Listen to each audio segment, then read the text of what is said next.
She's a real woman with a real life. She's someone you can relate to. Dawn Newton.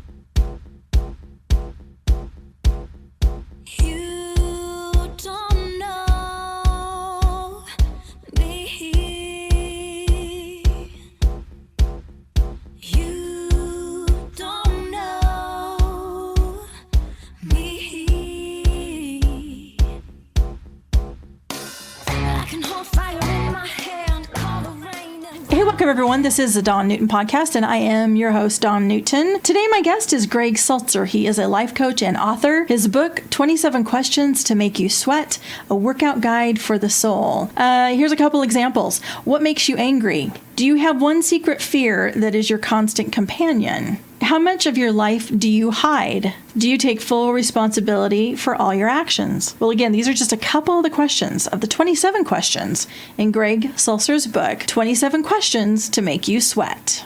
27 Questions to Make You Sweat, a workout guide for your soul. That soul piece, we hear a lot about, or we use the word, what does your soul say, or get to your soul. How would you describe that to someone? That is a great question. I guess the easiest way, because it is a deep answer, I think the easiest, simplest way for us to think of our soul is it's the deep inner feeling that we have and that deep inner knowing, but it's a more superficial level. It's really your emotions. I mean, what we feel is definitely connected to the deeper part of who we are. And I think for a lot of us, knowing what we feel it can be difficult because we're kind of enculturated to think a lot and to be intellectual and to be logical and rational. But that's not where our soul is about. Our soul is all about feeling good, or feeling sad, but it's about feeling. That to me is what it's, I really believe this idea of, I'll say a lot to people, if your head and your heart are connected, to me, good things happen when a person's brain and their heart are connected, or their brain and their soul. And sometimes it feels like the ego, which is a healthy thing. Mm-hmm. It can be a healthy thing, but sometimes usually when we mention ego, it's usually not a positive light. Exactly, in a negative way. But it also sometimes, at least for me, it feels like it certainly gets in the way of us tapping into our soul. Oh, definitely. Because the thing is, the ego really, the main function of the ego is to protect our, quote, self. You know what I mean? And so I feel like our ego is constantly, it's always on the lookout for the threat. What's the threat? What's the threat?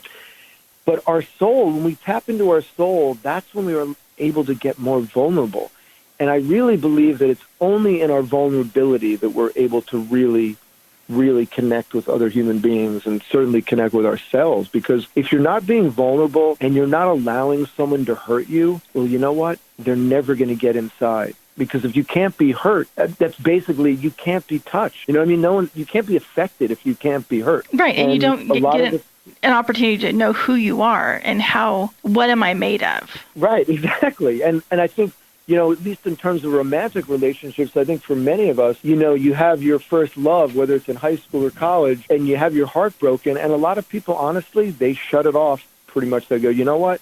That was way, way too painful. There's no chance I'm ever letting someone get that close to me. Greg, what made you decide to write this book? That is a great, it's a multifaceted answer, I guess. Well, I grew up, my father was an psychoanalyst, so I grew up in a very psychological home, and I also was raised extremely privileged.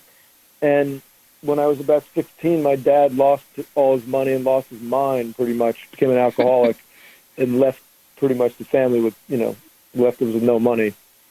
And when you're raised privileged, Dawn, I was raised actually privileged, for real privileged.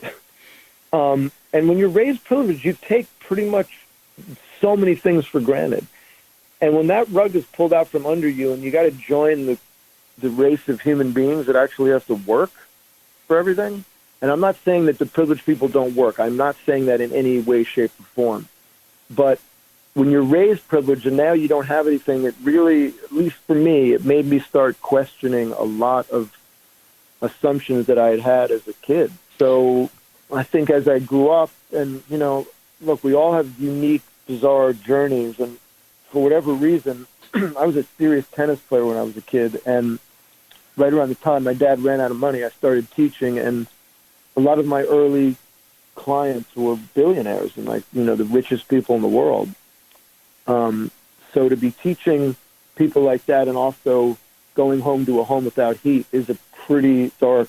Those are two very different realities. Well, and it's interesting in a situation like that you would kind of sit back and observe the situation and be curious about it, where someone else may have gotten cynical or been victimized. And that's one thing I always find interesting is when faced with adversity or hardship or something like that comes along where you've only known one way, that you're able to have that insight and to be curious about that. Why do you think that was? Because I'm a huge believer in spiritual evolution. I don't know if you've heard that idea, but I really believe in multiple lifetimes. And when I was 18, I was with a woman who turned me on to this book, which was an Indian philosopher.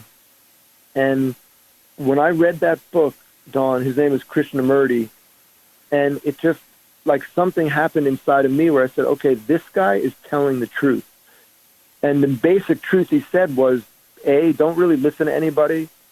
Stay focused inside and look deeply into everything. Keep looking deeply. But it's all about you inside. Stay focused inside because that's where the answers are.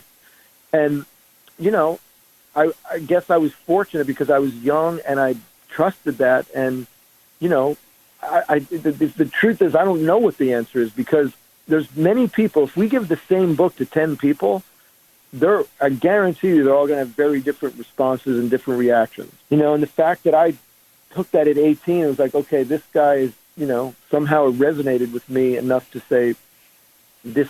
I feel like he was on to the truth because I felt like he wanted to know the truth. And in the book, 27 Questions, give us an example of some of those questions. Well, I'll do the first one because I think the first question sort of sets the tone for the book. The first question is, do you examine your life? I like that as the first one because many of these questions are definitely about doing a lot of self-examination. A few of my other favorites, I really often like the question number 20, how often are you motivated by guilt? That can bring up some things. Now, since you said you're going to do this with your partner, I definitely love this question, which is, have you and your partner defined what you both want in terms of romantic commitment? Now, that question really explores, without getting crazy deep into it, it kind of explores, how do you define cheating? Now, all of us have very different ideas of how we define cheating, right? I mean, some people go, oh, you looked at him, that's cheating. And others say, well, you kissed him, that's cheating. Others, for others, it's like, you got to sleep with him to be cheating. I am not suggesting for 1 second, I don't say what I think you should do, but I do think that it's worth having the conversation with your partner because I think a lot of times, one of the partners does something, they don't think that they're doing anything wrong, and yet their partner goes ballistic. But I think if you have the conversation, it's like, okay, now I know where where is your fence? Where is the borders for what you think are acceptable and not? Yeah, I think social media has really influenced those boundaries and what those lines are. So that's a great question for discussion. Yeah, I mean, I just, the other thing too for me, Dawn, is that in my dream world, and I spend a lot of time in my dream world, I really hope this book gets into book clubs because they're real questions that people can then have like real conversations about, because most book clubs, it's, whatever, it's fun, but these are personal. Like another one of the questions is, how forgiving are you? I'd like to see a world where people are more forgiving, way more forgiving. I mean, I don't think I'd be necessarily the best judge because I don't feel like I would be meting out really harsh sentences to people because I don't believe in it. I believe that when people do the wrong thing, if you try to help them, I believe all people are good at the deepest root. And, it always hurts my soul when I see people, they did a horrible thing and then they get life imprisonment, no parole. Yes, there are certain crimes, obviously, we can all agree, when you're butchering people. But I think people can change. I really do. But they need some time and patience and love. Yeah, a little communication and yeah. Yeah, I don't think people are coming necessarily from a bad place. It's like, what was the intent? Maybe we just need to have more conversation, more education, more. Exactly. And we don't do that today. Right, and I think, the whole point for this book to me is just, I mean, I have a niece and today happens to be her birthday, She's 19. She's a sophomore in college. I just want people asking more questions, because the more we talk, the more we can understand someone else. And when we really understand someone else, I feel like we don't want to hurt them if we really understand them, because, wow, I understand where you're coming from. Doesn't mean I'm going to agree with where you're coming from, but, it's one reason I kind of love talking about politics, simply because politics gets into the deepest values we have. What are your really deep values? What do you believe? And that's why a lot of people shy away from it, because if someone goes, well, you know what? I just don't think we're all equal. That's a tough one. Really? Yeah, I think some people deserve more. Well, wow. That's a really tough belief. No, but the thing is, that's the truth. And if you're one of those people that believes that, how are you going to, you don't want to have to say to someone that, those are tough discussions. Well, it is, I think, just being curious about how someone came to that conclusion or opinion or view, but more importantly, be curious about how how I came to that conclusion or view or opinion. Right. And then thrusting it on someone else or judging them, or that forgiveness piece. We are not, you could use the wrong terminology for something that you just weren't educated about, you didn't intend to, and there you go. You will never be forgiven. No, right, right. And it's crazy. And, what you just said, I think is really, is very interesting. But, how do we come to know what we know? I was raised really privileged because my dad lost all his bread. And I said this on another interview. My father lost all of his money.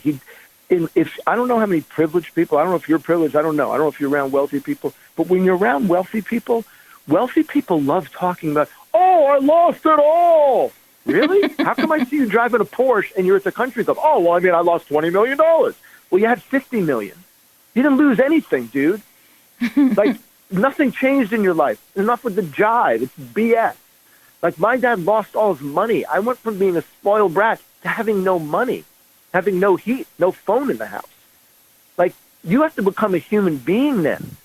You actually have to know what it feels like. But the thing is, most people that have money, they never don't not have money. So they make these judgments about what they think they would act like if they didn't have money. Well, try having no money. You know what I mean? Because what that does is it makes you feel for your brothers and sisters that don't have money.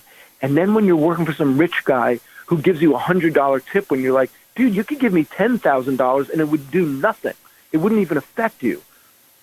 You know what I mean? But we don't think that way. Rich people don't think that way. And in this book, I have a few questions about economics, because I'm kind of a big believer that sharing the wealth is where it's at. Who do you want reading this book, Gregg? Ideally, my first demographic, I thought was young, college kids. But I kind of feel like, look, we're all human beings. And we all have things to work on. And I certainly dream of a world where there's more forgiveness and there's more sharing. So whether you're 20 or 50 or 70, you know what I mean? We all can use some more love and forgiveness. Well, Gregg, it's very thought-provoking, and I can't wait to dive into this book. 27 Awesome. Questions to Make You Sweat, a workout guide for your soul. Where can we find the book and learn more about you? You can find the book on Amazon. And if you lived right outside of New York, you could find it at bunch of little local bookstores, but I know you're way out west in Oregon.